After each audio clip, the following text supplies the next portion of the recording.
TDAH, transtorno do déficit de atenção e hiperatividade. Muita gente me pediu para gravar sobre isso e cá estamos nós hoje. Então aqui nesse vídeo eu vou falar tudo o que você precisa saber sobre o tal do TDAH, tá? Sintomas, como funciona o cérebro, quais são os tratamentos e várias outras curiosidades sobre esse assunto. O meu nome é Kelvin Corrêa, eu sou especialista em neurociências e comportamento humano e aqui nesse canal eu gravo conteúdo sobre emoções, saúde mental, hábitos, sono e tudo mais o que tiver a ver com o seu cérebro e o seu comportamento.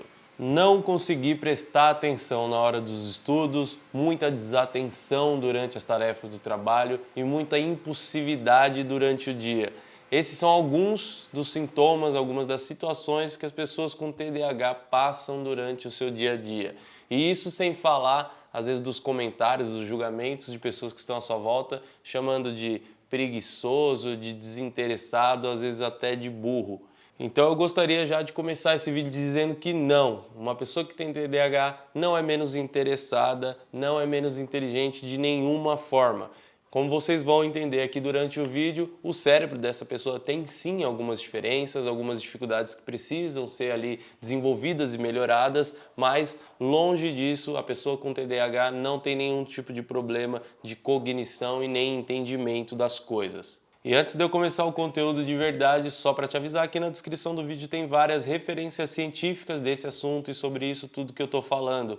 Todo o conteúdo que eu trago aqui não é baseado na minha opinião e nenhum tipo de achismo, tá? Eu sempre me baseio nos melhores estudos, nos melhores artigos científicos para trazer um conteúdo de qualidade para vocês. Então o trabalho que eu faço é pegar todo esse conteúdo que é um pouco de difícil acesso e difícil entendimento, que é a ciência, e filtrar e trazer já numa linguagem simples e prática aqui para você melhorar a sua vida de alguma forma ou melhorar a vida de alguém que você conheça. Começando pelo básico, como eu disse, TDAH nada mais é do que uma sigla para transtorno do déficit de atenção e hiperatividade. Esse é um transtorno do neurodesenvolvimento, que significa que se inicia na infância de uma pessoa. Significa que é um problema de algum tipo de desenvolvimento de região do cérebro, de função, e não ocorrido por uma lesão ou algo do gênero. Os sintomas do TDAH geralmente começam a aparecer ali perto dos 6 anos, mais ou menos, que é o período em que a criança começa a ir para a escola,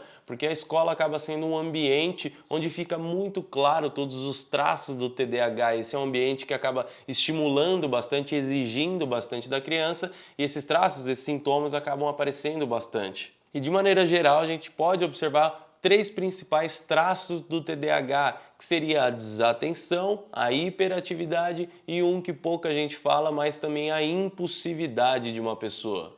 Por isso que na escola começa a ficar muito claro ali, né, esses traços da pessoa que tem TDAH, porque essa criança não vai conseguir ou vai ter muita dificuldade em ficar ali prestando atenção, tentando aprender algo por muitas horas seguidas. Essa criança provavelmente vai ter uma agitação muito grande, não conseguindo ficar quieta, levantando toda hora, falando ali talvez em momentos não adequados dentro da sala de aula, e ela também vai ter muita impulsividade, tendo desejo ou acabando fazendo aquilo que dá vontade naquele momento, mesmo não sendo a hora ou o lugar certo. É um pouco complicado e com certeza gera bastante sofrimento na criança, né? Toda essa questão aí, porque se as pessoas que estão à volta às vezes ficam incomodadas com alguma coisa, na realidade quem está sofrendo mais com isso é a própria criança, tá bom? E por isso que é muito importante tanto os professores quanto os pais sempre ficarem bem atentos a essa fase da infância.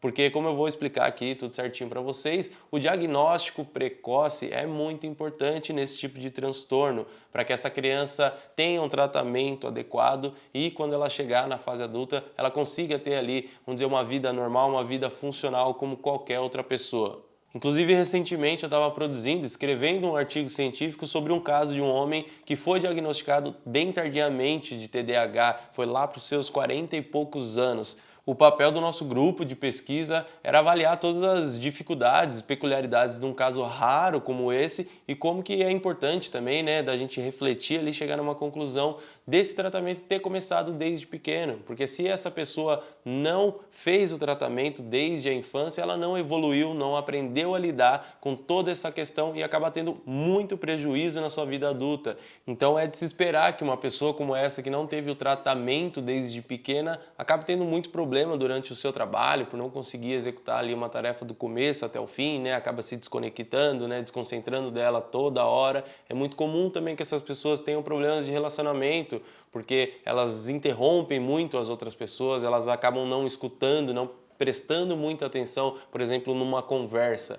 Então aqui eu destaco a importância de que se você tem algum tipo de suspeita ou conhece alguém que parece que tem TDAH ou não, que eu vou explicar melhor os sintomas aqui para vocês, de ir atrás realmente de um profissional, de ir atrás de entender se isso é esse transtorno ou não, tá? Porque os resultados quando esse tratamento é feito desde criança são muito maiores e muito importantes na realidade. Aliás, uma curiosidade é que a prevalência, né, o número de pessoas que têm TDAH na população aqui dentro do grupo das crianças varia de 5 a 5,5%, mas esse número cai nos adultos, ele cai ali para próximo de 2,5%. É um pouco estranho, né, como que esse número diminui.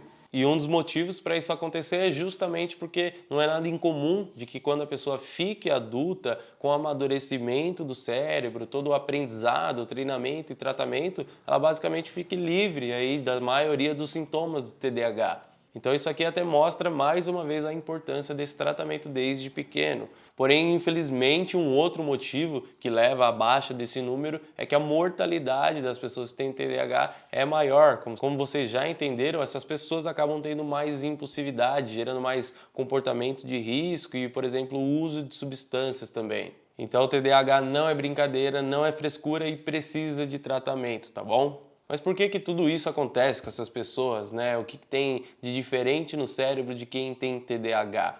E basicamente as alterações que a gente vai observar no cérebro de uma pessoa que tem esse transtorno são em duas regiões, na realidade de dois sistemas diferentes. O primeiro seria no sistema executivo, alterando ali algumas funções desse sistema, e o segundo seria no famoso sistema dopaminérgico, né, mais conhecido aí como sistema de recompensa, que eu já falei tanto aqui dentro do meu canal. Falando desse sistema executivo, é a alteração nele que vai dar aqueles problemas mais atencionais. É esse sistema que é responsável por você conseguir focar, seja num objeto, ou numa tarefa, ou em alguma coisa, e também é ele que vai controlar o quanto que você desvia a sua atenção ou não para alguma coisa. Por exemplo, agora o seu cérebro está focado aqui em me ouvir, em me entender, e talvez até você esteja me olhando, né? Muitas pessoas só ouvem o vídeo, mas provavelmente você está assistindo e está ouvindo, você está levando a sua atenção para esse vídeo. Mas com certeza tem muita coisa à sua volta aí que poderia funcionar como um ruído, sei lá, tem um cachorro latindo na rua, um carro passando,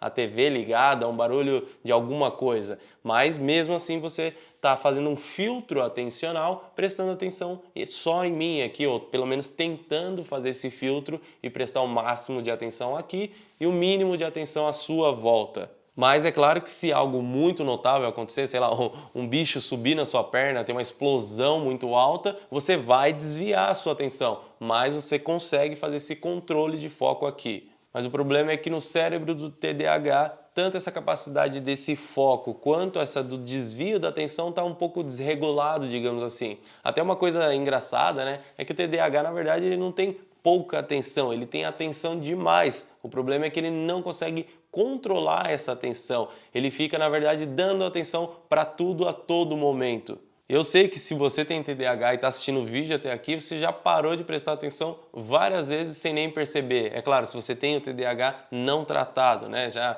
começou a mexer no celular, começou a prestar atenção em alguma coisa aleatória ou simplesmente ficou viajando na maionese aí. Porque o problema realmente não é que você não tem atenção, é que você, como eu disse, dá atenção para várias coisas, você não tem controle sobre ela.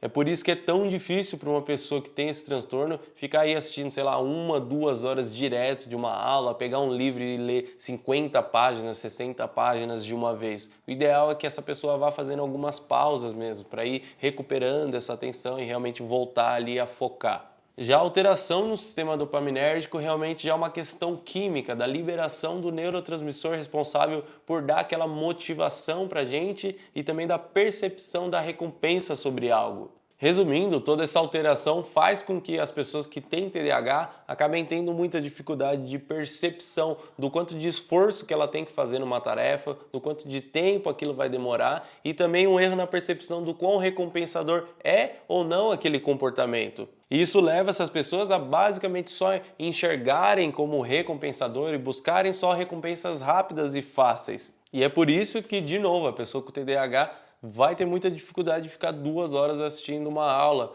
Se já não bastasse o problema atencional, tem esse outro problema no sistema de recompensa, que ela não vai nem enxergar tanto valor naquele comportamento, que vai ter uma recompensa, sei lá, às vezes daqui a 5, 6 anos para essa pessoa que está estudando. E ela tende a buscar uma recompensa mais fácil, mais rápida ali naquele momento, sei lá, ficar mexendo na rede social, ir conversar com alguém e fazer outra coisa que traga algum tipo de resultado, digamos assim, algum tipo de recompensa já ali naquela hora. E eu não quero me aprofundar muito aqui em todo esse sistema de recompensa, porque eu já tenho vários vídeos aqui no canal onde eu expliquei ele certinho, onde eu falei ele de várias visões diferentes, vídeo literalmente sobre motivação, sobre vícios e por aí vai. Mas essa baixa de dopamina, que é o sinal químico mais importante aí desse sistema de recompensa, vai fazer com que essas pessoas tentem elevar ela de alguma forma. Então, essa dopamina está muito baixa, ela tenta elevar com alguns comportamentos, como às vezes comportamentos de risco, comportamentos mais sociais, ou muitas vezes até com o uso de drogas.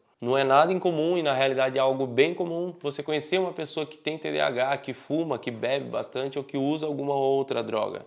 E vez ou outra, essas alterações nesses dois sistemas acabam culminando ali, né, resultando em um hiperfoco nessa pessoa. Mas são em algumas coisas bem específicas. Essa pessoa tem que gostar muito daquilo, tem que ser algo que tem muitos estímulos, né, que fica chamando a atenção daquela pessoa o tempo todo e acaba criando aí, né, esse afunilamento de atenção, esse hiperfoco que é até maior do que numa pessoa que não tem esse transtorno. Mas é algo muito raro, raramente também vai ser para algo funcional. Então muitas pessoas gostam de dar uma romantizada aí nessa questão de hiperfoco, né, e tal, mas dificilmente vai acontecer e dificilmente vai ser algo realmente interessante para aquela pessoa, tá bom? Agora, antes de entrar aqui na parte dos sintomas, eu queria te convidar já a se inscrever aqui no canal, porque eu acredito que já deu para entender, já deu para perceber que o conteúdo aqui não é raso, não é besteira e que eu trago conteúdo de verdade, conhecimento de verdade para vocês, né? E toda semana eu lanço vídeos como esse, eu já tenho mais de 80 vídeos gravados, mas toda semana tem um novo aí sobre saúde mental, sobre emoções,